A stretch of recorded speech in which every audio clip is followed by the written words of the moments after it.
G'day guys, it's Kelvin from the Cartoon Company in New Zealand. We're seeing a lot of wiring looms coming in from around the world, and standard wiring looms, and they've got issues and they're really scruffy and they're expensive to fix. And we're also seeing those same sorts of things and with cars that don't run, or people who can't diagnose it. They're at the garage, they can't diagnose them. And so one really good solution at that point is to fit an aftermarket ECU. So in front of me I've got a little ECU setup, and we do these ECUs for both Link and Haltech. Outside the firewall grommet we've made exactly the same loom for a Gen 1 engine, or all the Gen 1s, and then we'll do a Gen 2 version, just because the fuel pressure sensor is in a different place. And then from that we'll modify, if people have got a supercharger or different options or things in different places, we modify it from our standard base loom. But we're starting to have a few more of these on the shelf, set up, ready to go. Though they've just gone crazy at this point in time and I've sold a whole lot. Okay.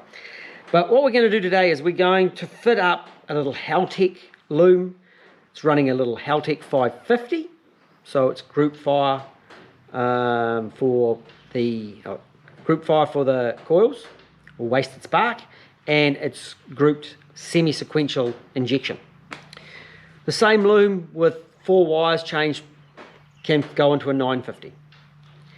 In a 950 you can also put in fuel pressure and oil temperature. So the 550 does fuel pressure, that's an upgrade.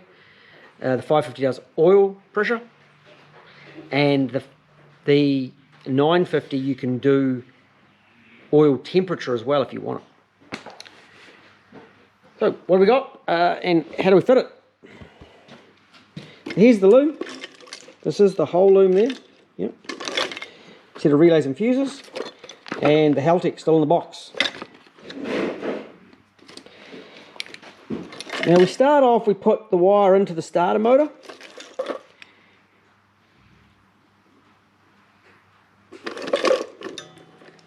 So in here there is a 3-pin DT Deutsch plug. I know it's in here somewhere. There is that one. And it goes down to an early, this was an early Gen 1. There it is there. That's the connector for a Gen 1. So we start off, we fit that piece into the engine under the intake manifold. I've got old Yella. It's had a bit of a holiday at Jason's, and so while you've got the intake off, it's a good idea to sort out your power cable.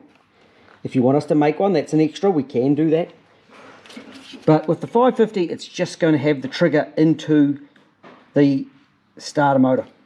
Knock sensors can be removed, throw them away, and bring the wiring out to this plug here. I'm going to use our test one, save me breaking the intake manifold off when I finish this job. So let's get that intake on, and coil, they can go. If you want to cut all this stuff here and rotors, they can go. We normally trim them off down low, and I'm supplying coils on this particular job, so I'm supplying a set of the V6 coils, and you will notice that they bolt in on the 6 of the holes. They're a slight upward on the plug, and they need a little bracket on the front one. I've just put it this far back together. You can assemble it with the top on it just fine. Now, differences: water temps and oil pressures. This particular loom is coming with that style, just an oil pressure switch, and it just transfers through the loom up to a dash plug, so it can be connected to the dash. There is the option, of course, to put that style in and then get oil pressure to the ECU. You can run both. You can run both. And you can run the combo sensor. However, the 550 doesn't do the oil temp as discussed earlier. They all come down to a little subloom. We've got a little subloom that looks like this. This particular one is getting this loom here. And there's a 2-wire idle speed control unit in the box as well for these ones. Oh, and there's the other oil pusher actually. There's the one with the molded plug. So that is the standard, as it just has the oil pressure switch, the standard Lexus switch. And the upgrade is the sensors. Right now I'm going to sit the loom onto the engine, get it ready to sit in all the right spots and connect up into the coils and the lights. I also will supply this style of air temp sensor. They fit in the throttle body really nice, like that. Well, it hasn't taken me too long. I've got the loom fitted. So from this point forward, off to the engine, all of the looms are the same for the Gen 1s. So we will have an earth on the back here.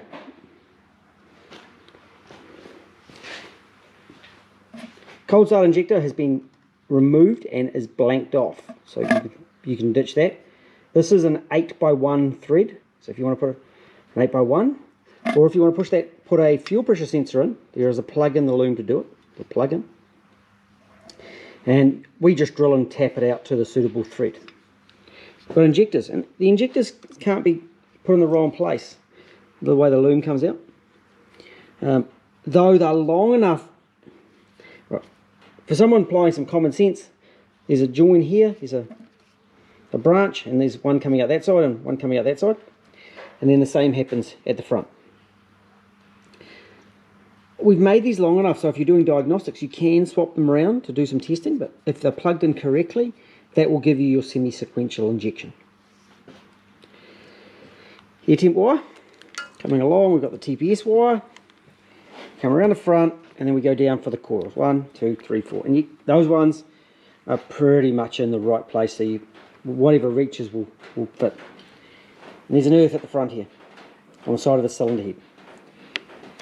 I recommend leaving these covers in, these brackets in, and Loctiting a bolt in there. Drill a couple of holes, and you can zip tie those in appropriately. So on this side, injectors 1, 2, 3, 4, purge solenoid. Now that isn't operational as standard on the Haltech 550. There's not enough outputs. If you really want to put it in, it can be done, but we've prioritized other outputs. It's there because the loom is the standardized loom. We come along to the 4 coils, again with that earth out the front. There's a plug for the IAC, idle speed control, 2-wire idle speed control, down to the cam sensor and to the crank sensor. And then of course we've got that sub loom for the oil pressure. On this side we've just got that one water temp, so cold start timer is not used, and there's the one for the dash. Coming through here we've got our dash plug, there's a water temp, there's your oil pressure, there's an earth and a 12 volt, there's a purge wire in that one, there's also a wire going down here, there's a spare wire for air conditioning if you want it. It's big enough to run an air conditioning pump, and that can just be added into that loom and run up to the air conditioning pump. It's just for a single trigger wire.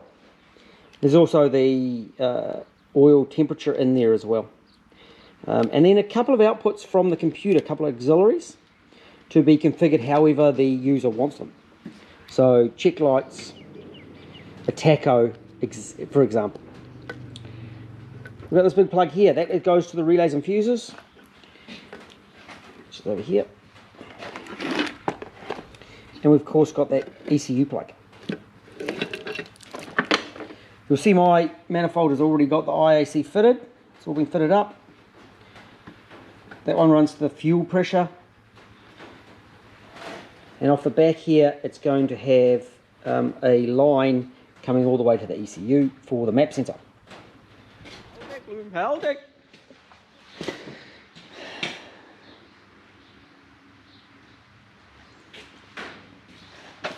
The loom is all fitted up, all nice, all looking like it should. And I've been setting up some numbers in the computer. So this one's running the little Haltech 550 Elite. We've put a few base numbers in, so this thing will start and run. And we do things like check exhaust temps, that all the cylinders are working like they should. The loom has already gone through a quality control process where we've tested everything. I've pin out everything. I've like checked that the oil pressure and fuel pressure sensors do work. We plug them in, put a bit of pressure up them, and confirm that they're reading, and then I disable those functions.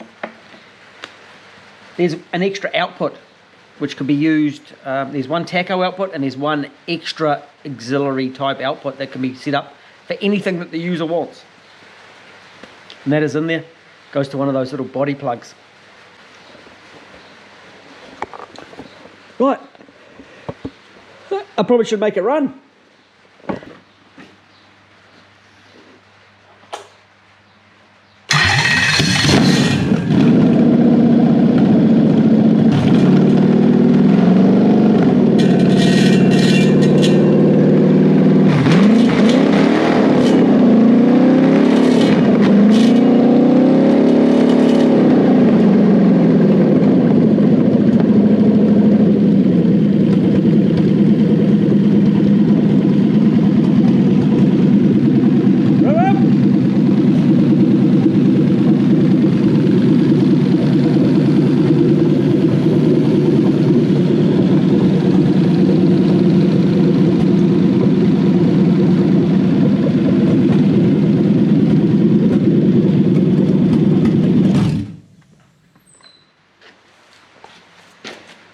To actually power up and make it go, it's really simple. It was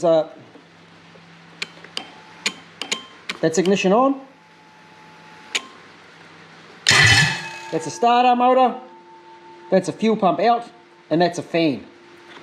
And they're good for about 18 to 20 amps on the fuel pump and the fan. This one does have a start relay. It's got the ignition relay, that's ignition, and it's the ECU relay. Fuses for each component. There is a 65mm grommet, firewall grommet, and there's vacuum hose to the ECU for the built-in map sensor. So this is a really simple wiring setup. Really good to work with. Really easy for most people to install. We got around about 1200 from the back tappet cover. So from there to the ECU, it's around about 1200.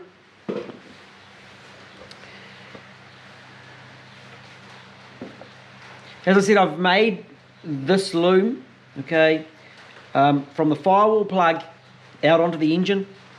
It's exactly the same loom for all of my single plug ECU looms. It's going to rain on us. Oh well. It's only inside the firewall that differs. On the Haltech series looms, I do the differences in the engine side are coil on plug or standard plugs and leads.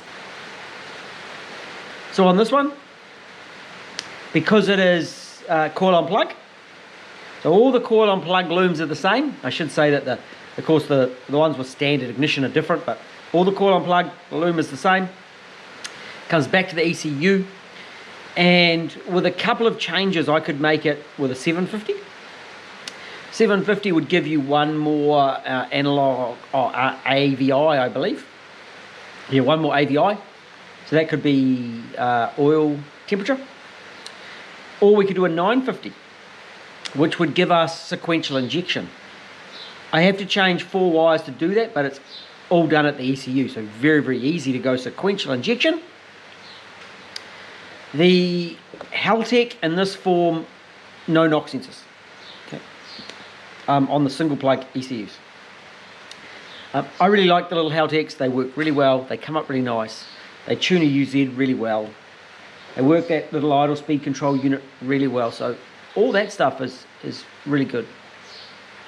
And this is a really good option for people to get their engines up and running. If you are interested in something like this, flick us an email. We can give you the current pricing. And when you're doing that, give us as many options or as much information as you can. Is it a Gen 1 or a Gen 2? Do you want coil on plug? Of course, we can do something custom if you wanted to put different coil on plugs. So these ones come with the 4-pin Toyota. So Yaris 3UZ, or the V6 Toyota one that I'm running on this. This one is being supplied with the coils. The coils are going with it. But if we wanted to put the likes of a Audi coil on it, R8, we could modify, do a different loom to suit that as well. Might take a little bit longer. We go through this process with all of our looms. We hot fire them on an engine to check that they are right before they go out. So, hope that's been helpful. Talk to you again soon. We'll catch you later.